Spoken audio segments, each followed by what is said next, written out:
Welcome to the Tech Blog Writer Podcast, your guide to future tech trends and innovation in a language you understand. Now, over to your host, Neil Hughes.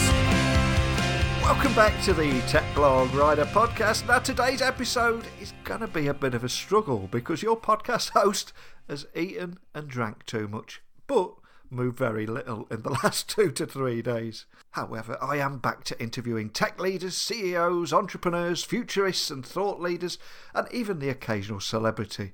And I want to help provide a little inspiration for your goals in 2019. Today, I'm delighted to get Mitchell Levy onto the show. He's the AHA guy at AHAthat, which is a people publisher who works with various platforms and partners to help people get their AHA messages to those that need to see them. I know what you're thinking. What is AHAthat? What are AHA messages? Have you drank too much? Have you eaten too much, Neil? Have you lost the plot?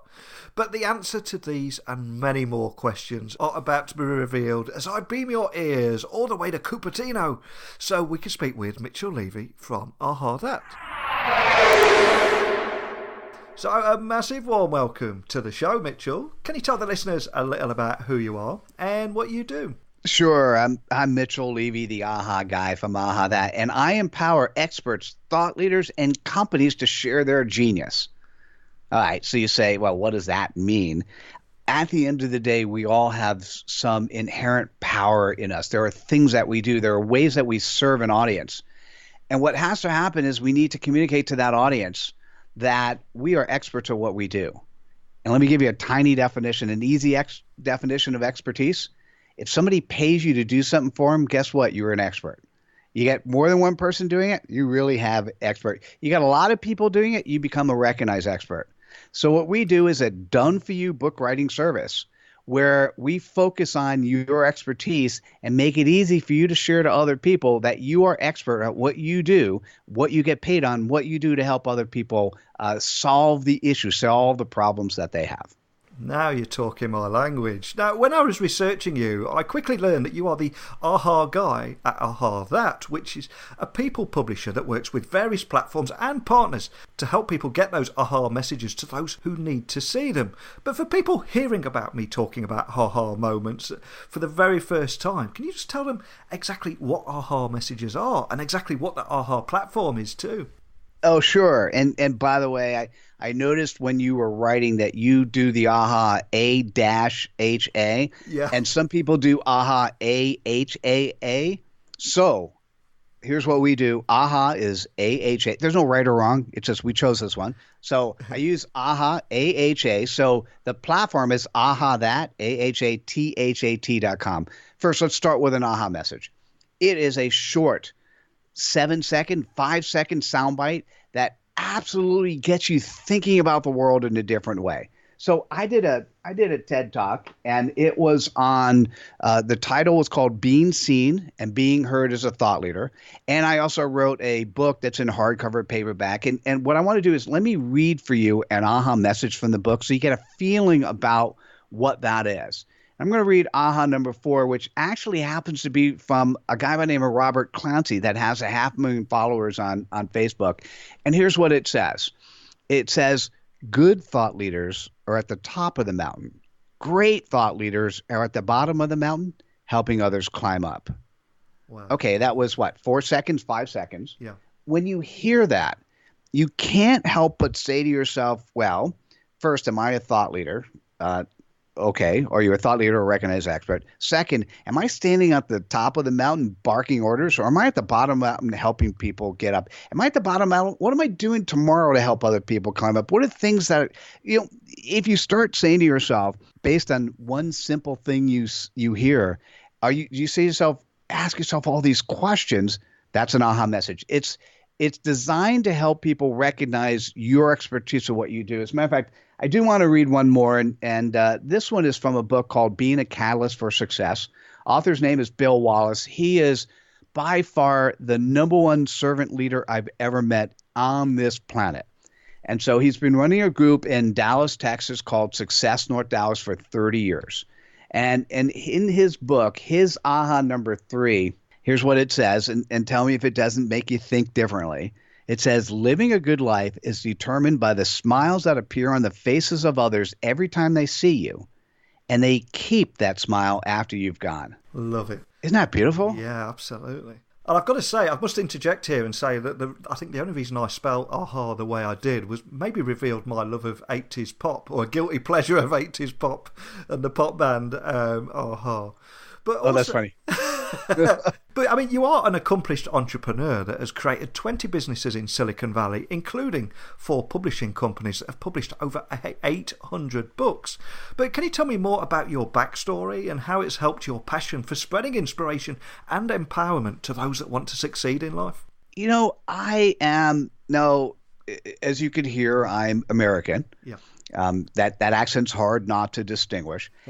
And I will say I'm a stupid American, and you could argue or not, because I only speak one language, English. And as far as you're concerned, it's not even Queen's English, it's American English.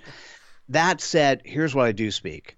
I speak marketing, I speak sales, I speak engineering, I speak finance. I actually can hear when somebody's speaking in a language and the person next to them is not, even it's the same language, they're not quite understanding.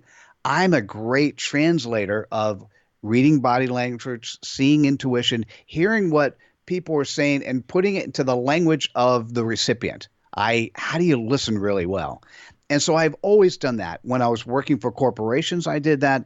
And subsequently, as a publisher, the other thing we do as well is sometimes when people write a book, whether they write it themselves or what we do now when we write for others, there's something in life that they think is important. And so they want to highlight that. And then you just have to ask a series of questions. Who's your customer? Yeah. How will they benefit from that story versus what is it that they get from you that's beneficial? And sometimes it's not that you have to tell somebody to change the focus of their book. You ask the right questions and they will automatically change the focus of the book. And to me, generating that light bulb moment, generating that aha message, generating that opportunity for somebody to think about for the rest of their lives, to be able to think in a slightly different path, to make that journey through life that much more enjoyable, there is no greater pleasure for me. And now the culmination of everything I've done, from working for corporations, sitting on a board of a public company, all the companies I created, to what I have now with the AHAthat platform and the publishing platform, is so powerful and so much fun. I'm seeing on a daily basis the transformation I'm generating in the world, and it fuels me every single day. It fuels me.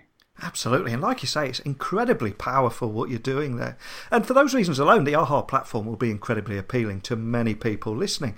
But can you tell me more about how it makes it possible to quickly share content? And some of the figures that I read before talking to you today was, I think, over 41,000 AHA messages are available to share on social for free right now. Yeah, and we obviously we need to, wherever you saw that, let me know, because we need to now update that to 47,000. Wow. But you know, the numbers on that stuff always increase. Here's what's fascinating: we're always looking for good, compelling content to share. And if you're not looking for good, compelling content to share, I would say please do, because the audience will appreciate you when you not just share stuff that you create yourself. As a matter of fact, the stuff that you create yourself should be 20% of what you share. 80% should be the fact that you're looking at your world, you're looking at your space, and you're sharing content that potentially your competitors, that your peers, that other people in the community have created that you find fascinating. And so if you go to the AHAthat platform, it's just AHAthat.com. It is free to use. It is free to share. And there are 47,000 AHA messages that are available for you to share for free. We've taken some public domain books, like we even took the play The Wizard of Oz. We're currently working on Moby Dick. But if you took a Think and Grow Rich, and I mean, there's just some beautiful assets that are there. Plus, the authors that have added to the books, added to the store of content is absolutely amazing. So underneath each AHA message on the AHAthat platform is a button. And those buttons are Twitter, Facebook, LinkedIn, Google+. So now we've made it easy. If you want to share content on social media, you search for the content you like, or if there's a book you like, it has 140 AHA messages. Every day you wake up and you share 2 or 3 of them. You just click share. and then you're done. And then, by the way, the most important part when you share content on social media is not the actual sharing part, but rather if people like, forward, comment, love your stuff, to actually respond to them and either say thank you or add more value there. Because if you reinforce the message, if you actually be social, you're really doing what social media is about. Fantastic. And as someone that keeps thinking about taking the personal lessons that I've learned from interviewing over 700, nearly 750 now, and taking those lessons into snackable sized content and putting them into a book. I mean, can you tell me how you guys make it easier for other people to author books quickly, and how over 300 of your users have already written books in 8 hours or less? I mean, it's phenomenal. By the way, well-orchestrated question, has a little bit of personal feelings in it, and a question at the end, elegantly done, so thank you. So here's what's interesting. There are people who just absolutely have to do things themselves. Yeah. We have a solution for you. And then some people may be listening to this and say, I want that, but I have zero time. Yeah. We have an answer for you as well. So both goes to the same URL.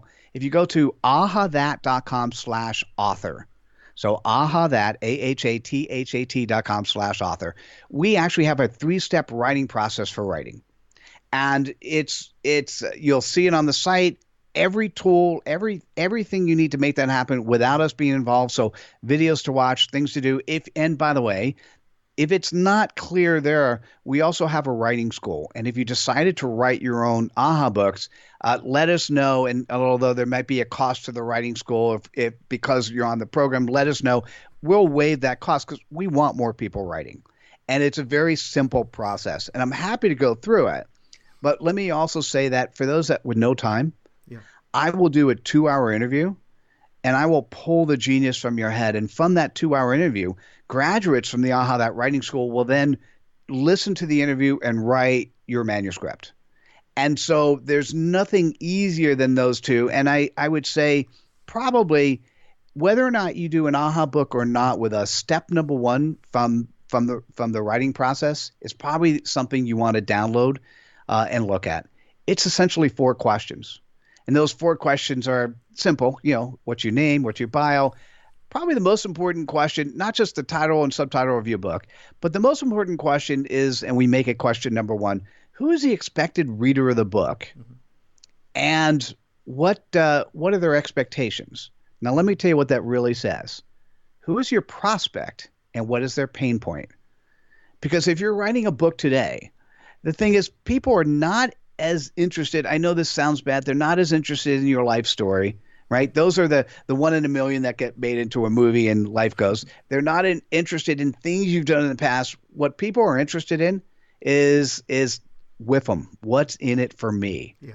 So what you want to do is pull together the content. How do you serve your clients? What problem do they have? What is their pain point? And how could you actually demonstrate to them super quickly that you're a person that can help solve that pain point? If you think about that question, you think about framing your book that way, even whether you write it yourself or, once again, we write it for you, we're going to pull from you, or you're going to pull from yourself, that level of content. And we do standard copy edit, that everyone does. We also do a content edit. And on the content edit, we're going to read the answer to that question, and we're going to look at the content you created and verify that you're actually doing what you said you want to do. And obviously sometimes, or in most cases, people do that. But every now and then you look at a book and you go, you said you wanted to do A and you actually are solving B. Do you want to rewrite A, or do you want to rewrite your book? Right. Yeah. So. Now, we are going to have people listening to this podcast all over the world and also from a variety of backgrounds. So where do you begin to help experts to actually be recognised for that expertise that they have that nobody else knows about? So let me say, I really appreciate that question in the way that you wrote it. And first, let me say, I'm not convinced that it has to be expertise that nobody in the world knows about. Yeah. What I will say with absolute certainty, nobody else knows about in a way of solving it in the way you do. Yeah. We all have a point of view. We all have a particular way of making things happen, getting things done. And in scenarios where there's no absolute right or wrong question, like a heart surgeon, if you have enough money, you want to go to the best heart surgeon in the world, right? If you have a cold, you might go to any doctor, or if you're traveling, you may go to your local doctor, right? So you're going to go to the person with the expertise to help solve your problem. What I would like you to think about is a concept called CPOP. CPOP, customer point of pain. If you're an expert and you've been paid and you want to be a more highly recognized expert, first, focus on the CPOP. What is the problem that you solve for your clients? And when we do the interview, that 2-hour interview is 100% focused on your CPOP. Who are your clients? What are the problems you solve? What are their expectations? What are their problems? What are their concerns about working with you or working with anyone? What's stopping them from being successful? What are some of the things you do that are helpful and powerful? And by the time we're done, there'll be a series of aha messages you have, because the other thing that's very cool about the 2-hour interview, most humans have never had somebody focus on them for 2 hours straight. Right? So having somebody focus on you for 2 hours, having you elegantly talk about how you solve problems for your clients, guaranteed you'll get aha messages out of that, because it'll help you think in a way that will allow you to more effectively communicate. So part one of your question is, how do you communicate or put a process of a book together? Part two of your question is, how do you make sure the world knows about it? That's a different question. It requires it's now, when I say the world, it's the world that you can influence. So what you want to do when you're looking to become a recognized expert in your space, you have to define your space both vertically, from a perspective of content or solution, what problem do you solve? And then geographically, where in the world do you solve it? So if you solve the problem for a small city, well, then you don't need to let anyone outside the city know about you. If you have a world problem that you solve, then of course you have a much harder area to get known throughout the world. Then you make sure you narrow your content and make that more focused. And so what you just need to think about is, who is the audience? And what I say, and we did a TED Talk. If you like listening to this, one of the things that will be in the show notes is, if you Google Mitchell Levy TED Talk or being seen and being heard as a thought leader, one of the things that you'll hear is you need to have the right amount of content for the right audience. And that is being able to share what's relevant to your audience, and to make sure you define and geographically define your audience, so that you're really spending your energy focused on the people who really do need to see you. So just for people listening, and to help them visualize the kind of thing that you do you have any success stories that you can share of the kind of people that you've helped and their story? Oh, huge. Yeah. So many. So where to start? For the business person, let's see. I'm going to grab 2 books, because it's always good to hold a book in my hand. Let's grab 3. Okay. Up, and now you can hear books. You can keep that in. You can hear books falling, a whole bevy of books falling. So let's start with, for the business guy, there's a company called Sign Now. Sign Now does electronic signatures. We worked with the president of Sign Now, a guy by the name of Ken Growy, and he was exhibiting at a conference. We did his book in 6 weeks. And so what happened was, he had a conference coming up. It was 6 weeks down the road. I said, well, what's the problem? Who's going to be there and why? What do they want to learn? And what he said was, well, they're coming to the conference to learn about the technology. They're coming to figure out essentially how to make more money, right? And so what we said was, I said, why don't the title of the book be Leveraging NetSuite and Your Mobile Device to Make More Money? So now he has an asset. During the exhibit itself, we made it an Amazon best-selling book. He was there with extra copies to sign for people in the room. His feedback at the end was, typically, as a SaaS-based company, they have no thought leadership, right? No tangible thought leadership.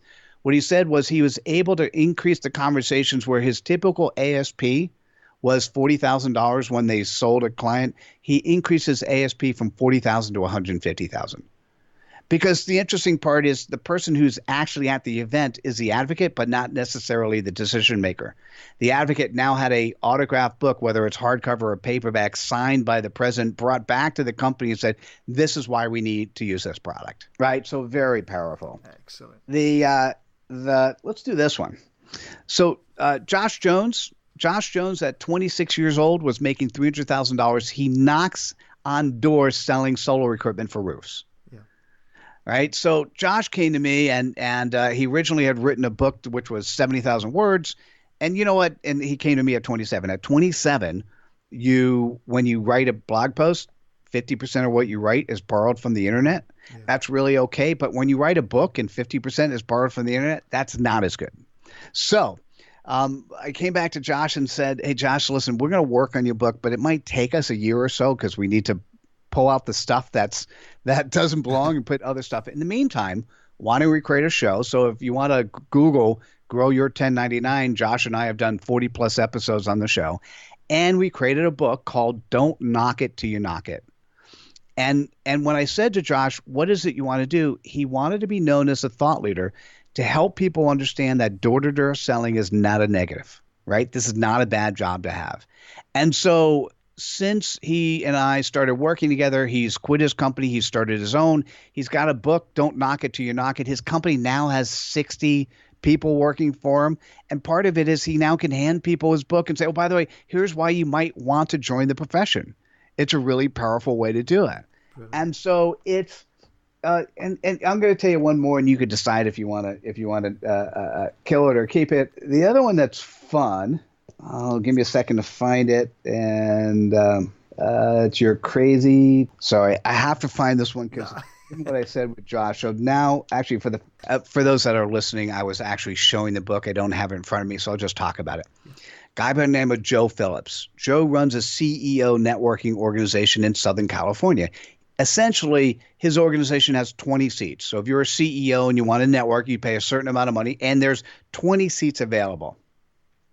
What's interesting is he wanted a tool that when one of the seats opened up, when a CEO left, that he not only use it as a recruiting tool, but he also use it as a screening tool.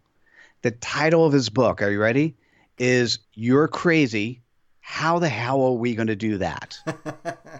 And so the screening part of it is when somebody reads the book, and these are 140 AHA messages. It could take as little as 15, 20 minutes to read the whole thing cover to cover. Or if you spend the first minute and you read 3 or 4 AHA messages, what you're going to say, he wants people that if you're a CEO of the company, he wants the employees of the CEO to ask the question, you're crazy. How the hell are we going to do that? If you look at his book and you go, I'm not interested in that, well, you're not a good fit for the organization. He wants people who say, I want that, right? And that's what, if you think about an asset called a book, we're going to put it on Amazon. We're going to make it an Amazon best-selling book. You're going to take that book, and the best way to think about it is you're going to hand it to your prospect, whether you're physically handing it or sending it through email or somehow ensuring that your prospect has that book.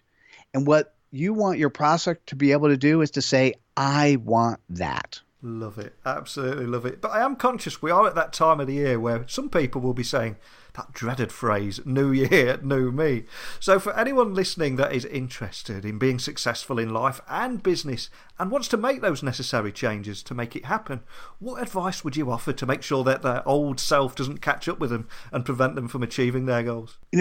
I'm going to reference the TED Talk I created. So take a look at the TED Talk, and it's basically being seen and being heard as a thought leader. And what I talk about there is people need to actually truly see you. In the industrial age, from the 1920s until we're only 50% through the industrial age, we're making a transition, the most massive transformation that humankind has ever made, from the industrial age to the social age, and we're only halfway through. And so, and by the way, buckle down. In the next 2 decades, 1 to 2 decades, we're going to make the other 50% of the transition. Every job that exists today is going to not exist tomorrow. It's going to be something else, right? So get ready. So what I wanted to do is basically answer that question in a 17-minute and 34-second TED Talk, which is how do we live better tomorrow? What do we need to do to be more successful? And at the end of the day, if we're going to capture it in a catchphrase, is we do business with those that we know, like, and trust. Mm-hmm. So what are you doing on a daily basis to not just be known, but also to be liked and trusted? And we talk about that. I talk about that a lot in the TED Talk. But what I'd like to say for the audience is you need to be you. There's not a different you that is a family you, a friend you, a work you, fill in the blank. There's one of you. It's a lot easier to keep control of, it's also a lot easier when people see you to know who you are and whether or not they actually do want to get to know you and whether or not they can trust you. And those sort of things are important for us to doing business in the future. And I would say if you're not the person, if you don't have authenticity, integrity, vulnerability, if you're not the person that your mom told you, your grandmother told you should be, if you're not that person yet, make next year the year where you focus on truly being authentic and truly being yourself. I'm so glad you highlighted that, because it was only a few years ago, I think, where people were having separate Twitter accounts. Like, this is my professional Twitter account and this is my personal Twitter account. But like you said, you've just got to be yourself and on one account, don't you? So as for yourself, what are your big goals for 2019 and indeed AHAthat? You know, between 2005 and 2017, we published over 800 books. Mm-hmm. And I just realized on the wrong audience. I focused on the people who would write their own books, the do-it-yourselfers. Yeah. And let me tell you the business model of people who publishers who focus on do-it-yourselfers. You ready? Three-point business model. I hope somebody writes a book. I hope if they write a book, they find my firm. I hope if they find my firm that they use our company. And as anyone in business knows, hope is not a business strategy. Yeah. So 2018 has been spectacular because we focus on those people who just don't have the time. Mm-hmm. 4 months from the time we start talking to you, you will have an Amazon best-selling book in paperback, hardcover, PDF, Kindle, right? This year's been spectacular because in the way I communicate, it's an easy yes or no. Now, for those who still write their books, we have 3 other publishing companies we could talk to you. But for those that have no time, we solve that problem. Now, here's what's interesting. Towards the end of 2018 and what's big for me in 2019 is it's not just a book that helps people solve the big problem. Their CPOP, when I think about my clients' CPOP, their customer point of pain, it's not that they want a book. They want more business. Yeah. So I've talked to between 50 to 100 professional service providers. I will pick 12 as trusted partners for 2019. And what we'll do is have a series of offerings that say, because I now have this cookie cutter, I'll give you an Amazon best-selling book and then the and is what you fill in the blank. Let's use LinkedIn to fill your calendar. Let's use Facebook to fill your calendar. Let's use email. So, because there are different networks and depending on who your audience is. I want to talk to a large number of people. Well, I've got somebody who can create a mastermind. And in that mastermind, they'll teach you how to use the mastermind and have software. I've got somebody else who, if you want to be a public speaker, will guarantee a certain income level that you make as a public speaker, or else she'll book you to make that level, right? And so I want to be able to make it simple for people to say Amazon best-selling book and some service will deliver this value. And so 2019 is the year of trying to make when people sell services, they make a lot of promises. They don't talk about the ROI. They don't talk about the metrics that they're using. I want to have consistent ROI and metrics that we can share with others. And so I'm looking to see what I do in 2020. But in 2019, it's that level of experimentation of selling packages that really you know what you're getting and how you're getting it and how it's being delivered. Well, so much of what you've said has really resonated with me personally. And I know it's going to resonate with a lot of people listening as well. And we have covered so much ground today. So can I just ask that you remind the listeners of where they can find you online and also maybe just contact a member of your team if they've got any questions after our conversation today? Oh, absolutely. So listen, if you're looking for content to share on social media, it's AHAthat.com, AHAthat.com. If you want to write your own book or have us write one for you, you can go to AHAthat.com/author.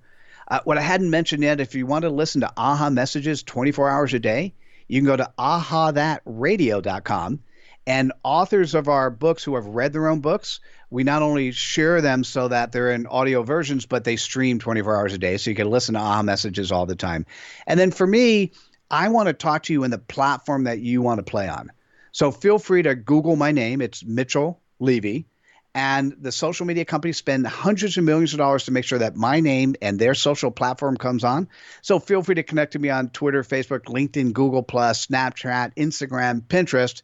and I or somebody on my team will do our best to respond to you quickly. Well, I'll have those links to the blog post that will accompany this episode. But I personally will be reaching out to you and having another conversation, I think, because as I race towards 1,000 interviews in 2019, I too am looking at a way of actually leveraging some of that snackable value and putting it in a format that everybody can understand and everybody can learn from too. So that's something that I'll be pursuing. But more than anything... Oh, I can't wait for that. That'll be fun.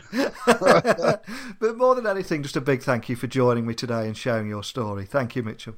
Oh, absolutely. My pleasure. And by the way, can I just say thank you for being the type of host that does the research ahead of time, demonstrates that you have enthusiasm for what you've been doing. 750 shows and you're still enthusiastic about it. Congratulations on living a life well lived. Wow, what a great guest and a great story. And so many of his words really, really resonated with me. And this is one of the few occasions where I walked away as the interviewer, walking away with more questions and wanting to find more answers. Because there were so many great talking points around inspiration and empowerment, and how to overcome failures, how to gain success in your profession, and how to gain self-confidence. And I love how they're creating new thought leaders and also offering tips and strategies for anyone starting a new business, or how to write a book in 8 hours or less. And I also learned that it's not just about writing that book. Once you have your book, what you're going to do with it to get more clients. But what were your big takeaways from today's interview? Please, I would love to hear from you. So email me, techblogwriter@outlook.com, tweet me at Neil C. Hughes, or visit my website, techblogwriter.co.uk. But that's it for today's episode, so I hope it provided you with a little inspiration for you to set your goals in 2019 and how to leverage technology. But I'm afraid it's time for me to go, so a big thank you for listening, and until next time, don't be a stranger. Thanks for listening to the Tech Blog Writer Podcast. Until next time, remember, technology is best when it brings people together.